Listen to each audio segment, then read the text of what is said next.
지금 우리는 성탄절을 앞두고 교회력으로 말하면 강림절을 지나고 있습니다. 강림절 그러면 한문인데 내려올 강자, 임할 임자, 절기절자, 그래서 예수님이 이 땅에 내려오셨다, 그런 뜻이죠. 또 대림절이라고도 그렇게 말합니다. 대자는 기다릴 때자, 또 임할 임자, 절기절자, 그래서 예수님이 이 세상에 오시는 것을 기다리는 절기다. 그래서 대림절이라고도 합니다. 성탄절을 앞두고 4주 동안 우리가 강림절, 대림절을 보내게 되는데 오늘이 그 둘째 주일입니다. 이날 오신 여러분 진심으로 환영하고 하나님의 은혜가 여러분과 함께 하시기를 축원합니다. 오늘 본문에서 읽었습니다마는 누가복음의 첫 번째 쓰여진 내용들을 보게 되면 기다리는 사람들에 대한 이야기가 써 있습니다.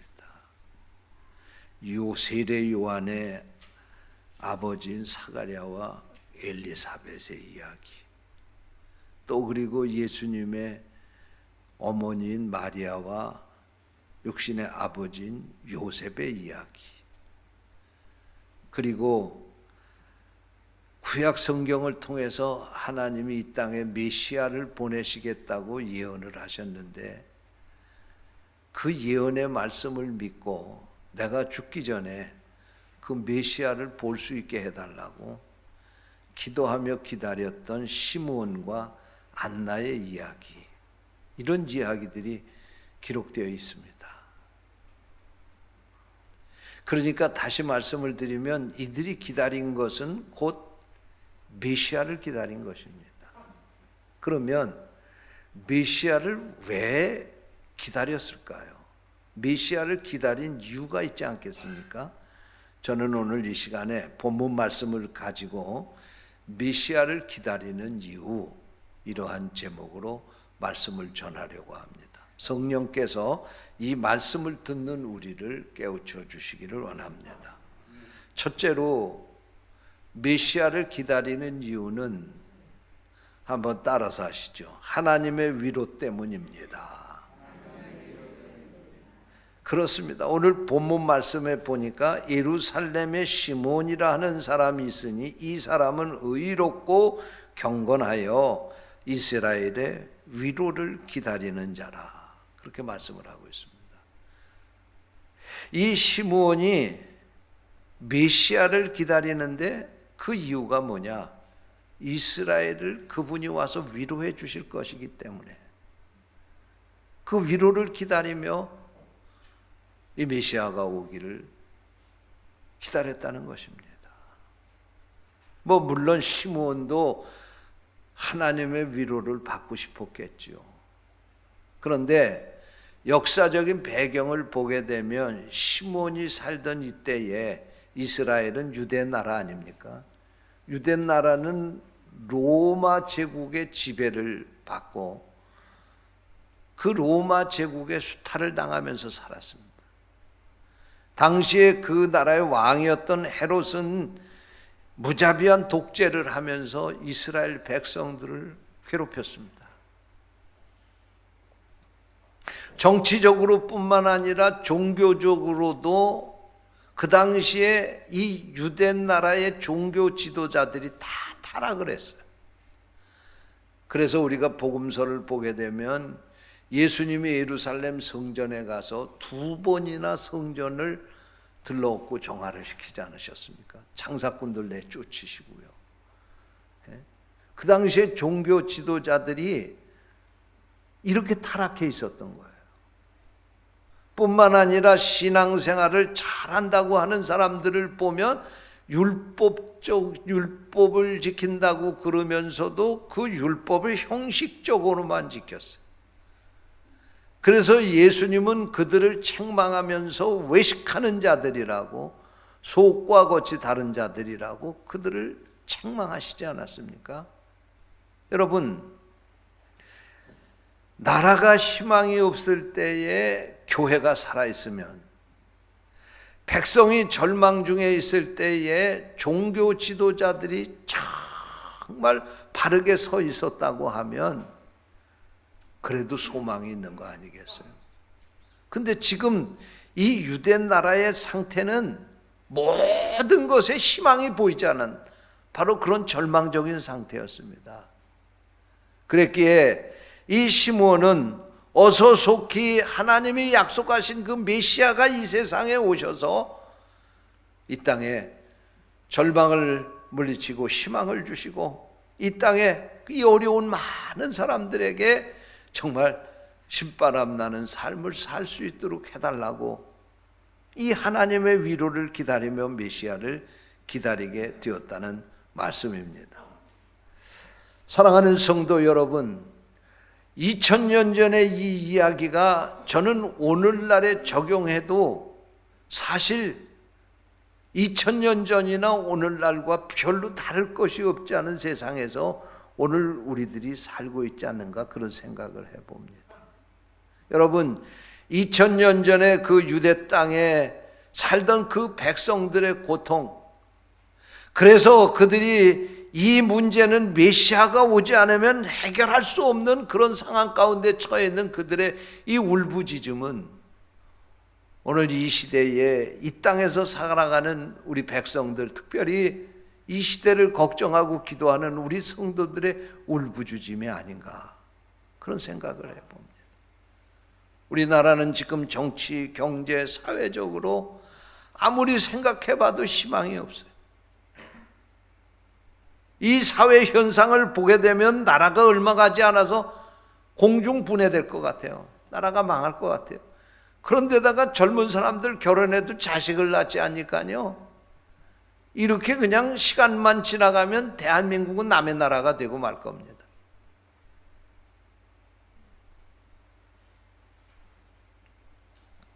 여러분, 그러나 이렇게 힘들고 어려울 때에 이 어려운 시대를 살아가는 사람들에게 하나님은 진정한 위로를 주시기 위해서 메시아를 보내셨다는 사실을 믿으시기 바랍니다.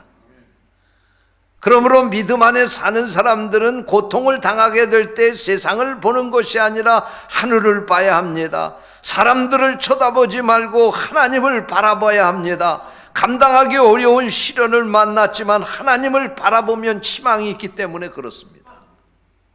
오늘 이 시므온은 바로 그 하나님을 바라보며 하나님이 어서 속히 메시아를 보내셔서 이 땅을 위로해 달라고 간구했다는 말씀입니다. 고린도후서 1장 3절 4절 말씀해 보면 하나님은 모든 위로의 하나님이시며 모든 환난 중에서 우리를 위로하시는 하나님이라고 말씀하셨습니다.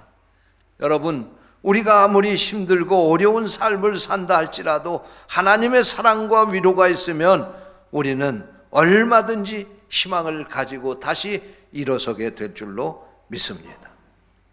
예수님이 이 땅에 위로자가 되시기 위해서 인간의 몸을 입고 오셨습니다.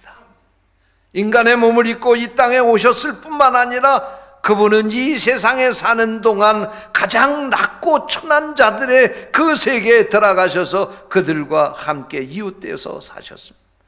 그는 멸시 천대를 받으시고 힘겨운 십자가의 고난의 길을 걸어가셨습니다. 그는 이 힘든 십자가의 길을 걸어간 것이 자기의 죄 때문이고 자기의 짐을 짊어지기 위해서가 아니라 오늘 우리들의 죄와 질병, 가난과 저주를 대신 짊어지시고 가신 것입니다. 그래서 헨리 나우에는 상처받은 치료자라고 하는 그가 쓴 책에서 이렇게 말했습니다. 예수 그리스도는 상처 입은 치료자입니다. 그는 이 땅에서 많은 상처를 받았습니다. 그분은 제자들의 배신으로 상처를 받았고 가족들로부터 거절을 당하셨으며 십자가에서 살이 찢겨지는 상처를 받았습니다. 그리고 아버지 하나님께도 버림을 받았습니다. 그럼에도 불구하고 당신이 받았던 상처 때문에 사람들을 원망하지 않고 상처받은 사람들을 가슴에 끌어안고 치유하는 분이 되셨습니다. 그래서 예수 그리스도는 상처받은 우리 인생을 이해하십니다. 여러분, 예수 그리스도가 이 땅에 오신 것은 우리를 위로하기 위해서 오셨다는 사실을 믿으시기 바랍니다. 이 세상에 누구도 우리 아픈 가슴을 알아줄 사람 없지만 예수 그리스도는 우리의 그 아픈 마음을 어루만져 주시고 치유하시는 위로자가 되신다는 사실을 믿으시기 바랍니다. 이사야 선지자는 이사야 53장 5절에서 장차 오실 메시아는 이 백성을 위로하기 위해서 오신다고 예언했습니다. 사랑하는 성도 여러분, 우리가 왜 메시아를 기다립니까?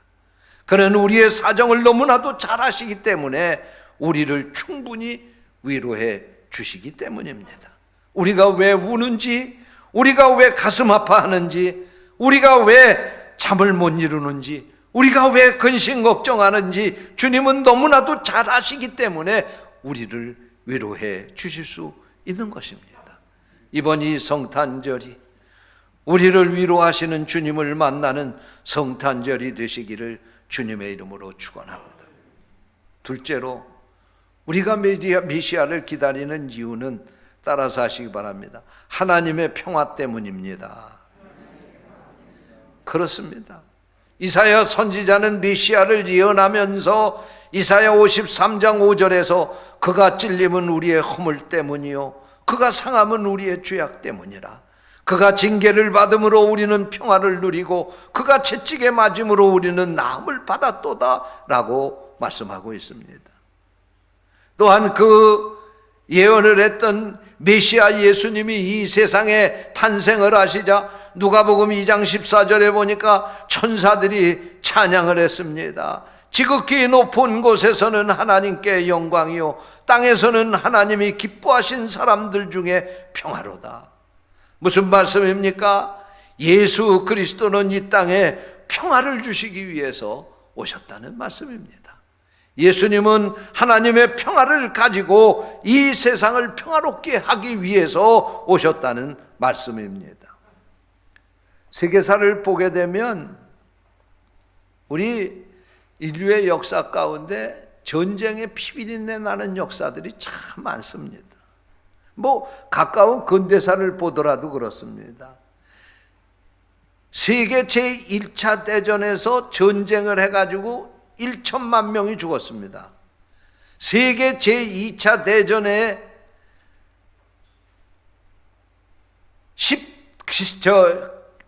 세계 제2차 대전과 한국전쟁, 베트남전쟁, 걸프전쟁을 거쳐서 지금까지 오면서 전쟁에서 약 5천만 명이 죽었습니다. 그리고 세계 제2차 대전 후에도 100개국에서 130건의 크고 작은 전쟁으로 3,500만 명이 희생되었다고 합니다. 20세기에는 온 인류가 공산진영과 자유진영으로 나누어서 수십 년 동안 싸웠습니다. 그러다가 새로운 세기인 21세기가 밝았습니다. 사람들은 인류가 싸운 20세기가 지나갔고 공산주의도 몰락을 했으니 21세기는 인류의 평화가 올 것이라고 기대를 했습니다. 여러분, 그래서 어떻게 됐습니까? 2000년이 지난 이후 지난 20년 동안 진짜 평화가 이 땅에 하루라도 있었습니까? 오히려 세상은 더 복잡해지고 어지러운 세상이 되고 말았습니다. 21세기에 우리는 과거보다도 훨씬 더 풍족한 삶은 누리고 있지만 그러나 지금도 저 지구 반대편에는 굶주려 죽어가는 사람들이 있습니다. 여러분들도 TV를 통해서 보셨겠습니다마는 뼈에 가죽만 붙은 모습으로 곡식 한 줌이 없어서 굶어 죽어가는 수만 명의 어린아이들이 날마다 이 세상에 죽어가고 있습니다. 과학 문명의 발달로 인터넷으로 온 지구가 하나로 묶여진 시대이지만 아이러니컬하게도 지구 한 곳에서는 서로 더 죽이지 못해서 안다라는 야만적인 전쟁이 준비되고 있고 전쟁이 계속되고 있습니다. 과학의 발달로 첨단 무기를 만들어서 어떻게 하면 더 많은 사람 죽일 수 있을까 현안이 되어 있지 않습니까? 코로나19와 이로 말미암은 세계 경제 불황으로 전 세계가 고통을 당하고 있는데 엎친 데 덮친 격으로 최악의 기상이변으로 말미암아 지구 곳곳은 지금 몸살을 앓고 있습니다. 여러분, 우리가 분명히 기억해야 될 것은 이 세상에 과학이 아무리 발달되고 뛰어난 정치가가 나와서 세상을 잘 다스린다 해도, 경제적으로 풍요로움이 있다 할지라도 예수가 없는 세상은 절대로 평화가 있을 수 없다는 말씀입니다. 평화는 사람이 만드는 것이 아니라 하나님의 은혜라는 사실을 믿으시기 바랍니다. 하나님은 바로 이 평화를 세상에 주시기 위해서 예수 그리스도를 보내신 것입니다. 예수 그리스도는 이 평화를 이루기 위해서 자신을 십자가에 못 박아 죽이면서 우리에게 평화를 주시기를 원하셨습니다. 인도네시아 자바섬은 식인종들이 살던 섬이었다고 합니다. 이곳에 처음으로 복음을 전한 분은 미국의 리처드슨 선교사이십니다.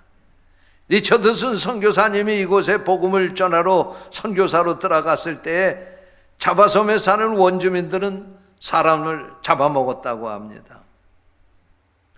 이들의 부족은 전쟁을 하게 되는데 그 전쟁을 하는 이유가 사람을 더 많이 잡아먹기 위해서 전쟁을 하게 되었다는 것입니다. 그리고 이들이 싸우다가 서로 화해하게 될 때에는 자기 부족의 갓난 아이를 적군에게 제물로 바치게 되었다는 것입니다. 이런 관습이 계속해서 내려왔다는 것입니다. 리처드슨 선교사가 자바섬에 온 지 2년이 되던 해였습니다. 더 이상 이 자바섬에는 사람이 사람을 잡아먹는 이런 악습이 없어져야 되겠다고 하는 마음으로 기도하고 이것을 어떻게 해결할까 생각을 하게 되었습니다. 그때 마침 부족들과의 큰 전쟁이 벌어지게 되었고 화해할 기미도 보이지 않았습니다. 그러던 어느 날 리처드슨 선교사 부부가 자기의 한 살 난 아이를 안고 그들이 싸우는 전장터 언덕에 섰습니다. 대체하고 있던 그들은 놀란 눈으로 파란 눈에 이 선교사 부부를 지켜보았습니다. 선교사 부부는 자기의 아이를 그곳에 평화의 제물로 내려놓았습니다. 그리고 이렇게 이야기를 했습니다.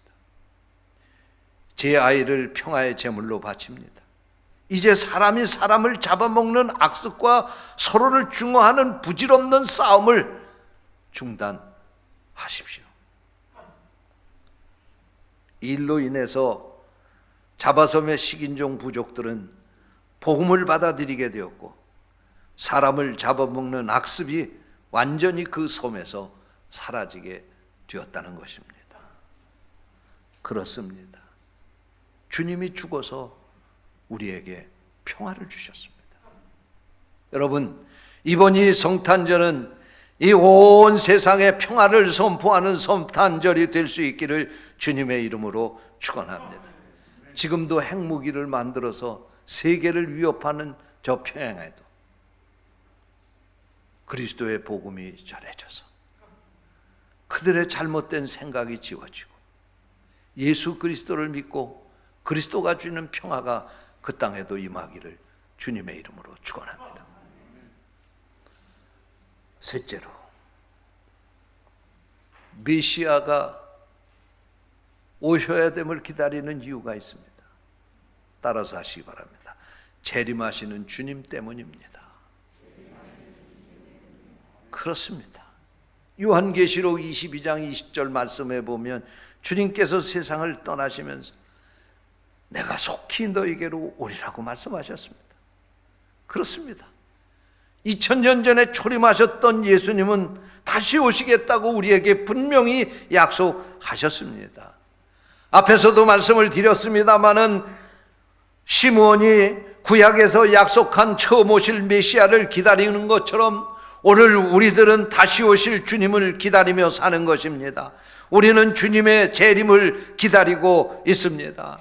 여러분, 그래서 재림신앙은 기독교 신앙의 핵심인 것입니다. 여러분, 우리 믿음 안에 사는 사람들은 우리에게 주어진 오늘 이 세상만이 아닌 것입니다.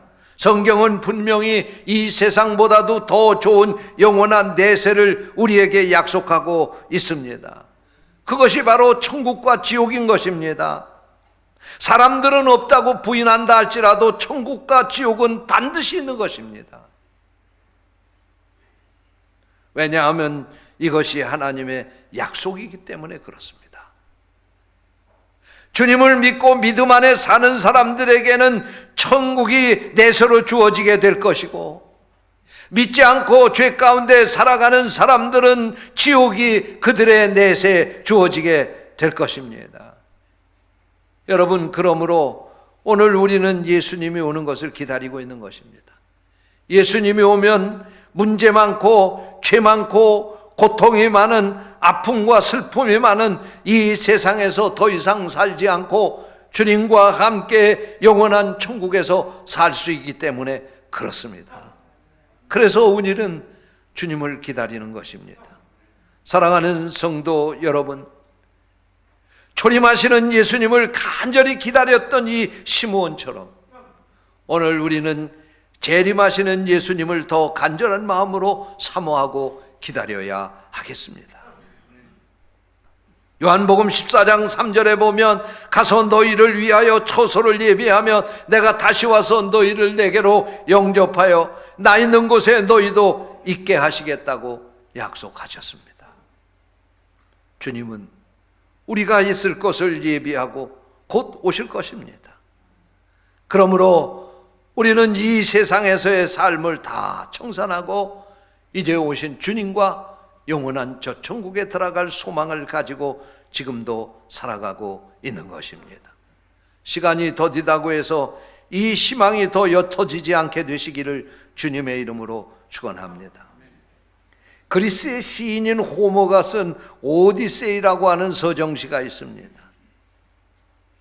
이 내용을 보게 되면 이타카의 왕이었던 오디세우스의 모험에 대한 이야기입니다. 트로이 전쟁에 참여했던 이 오디세우스 왕은 신들의 미움을 받아서 전투를 하며 바다를 표류하다가 20년 만에 고향으로 돌아왔습니다. 오디세우스가 사랑하는 아내 페놀로테를 떠나서 20년이라고 하는 긴 세월을 고생하는 동안 궁중에서 왕비 페놀로페는 수없이 많은 회유와 협박을 받으면서 지내게 됩니다. 20년 동안 돌아오지 않는 오디세우스 왕은 다시 돌아오지 않을 것이라고 생각을 하고 그 밑에 많은 신하들이 이 왕비를 겁탈하기 위해서 쟁탈전을 벌입니다. 그럼에도 불구하고 그 모든 그 고통을 감내하며 20년 동안을 사랑하는 그 남편을 기다리며 참습니다. 천신만고 끝에 오디세우스는 다시 고향으로 궁궐로 돌아오게 됩니다. 그리고 반역을 했던 모든 사람들을 다 죽이고 사랑하는 아내와 아들과 감격적인 재회를 하게 된다고 하는 이야기입니다. 왕비 페넬로페는 남편이 없는 20년 동안 온갖 회유와 협박을 견디며 이겨냈는데 그가 이렇게 이 온갖 회유와 협박을 견뎌낸 이유를 이렇게 대답했습니다. 꼭 돌아오겠다고 하는 남편 오디세우스의 약속이 있었기 때문입니다. 여러분, 그렇습니다. 오늘 우리가 사는 세상은 남편을 전장터에 보내고 수없이 많은 유혹과 협박 속에서 회유 속에서 살아가는 페넬로페와 같이 문제가 많은 이 세상에서 살고 있습니다. 그럼에도 불구하고 우리가 이 세상에서 절망하지 않는 이유는 내가 진실로 속히 오겠다고 하는 주님의 약속 때문입니다. 이 약속을 붙잡으시고 주님이 오시는 날을 기다리시면서 이번 이 성탄절에 더욱더 주님을 사모하며 기다리는 마음이 더욱더 간절함으로 성탄절을 맞이할 수 있게 되시기를 주님의 이름으로 축원합니다. 기도하겠습니다. 하나님 아버지, 감사합니다. 오늘 우리에게 메시아를 보내주심은 우리를 위로하시기 위해서입니다. 이 땅에 진정한 평화를 주시기 위해서입니다. 장차 재림하시는 예수님과 함께 천국에 들어가서 영원토록 사는 하나님의 약속을 더욱더 확실하게 하시기 위해서입니다. 오늘 이 믿음 가지고 성탄절을 맞이하는 우리 성도들 되게 하여 주옵소서. 주님의 이름으로 간절히 기도하옵나이다. 아멘.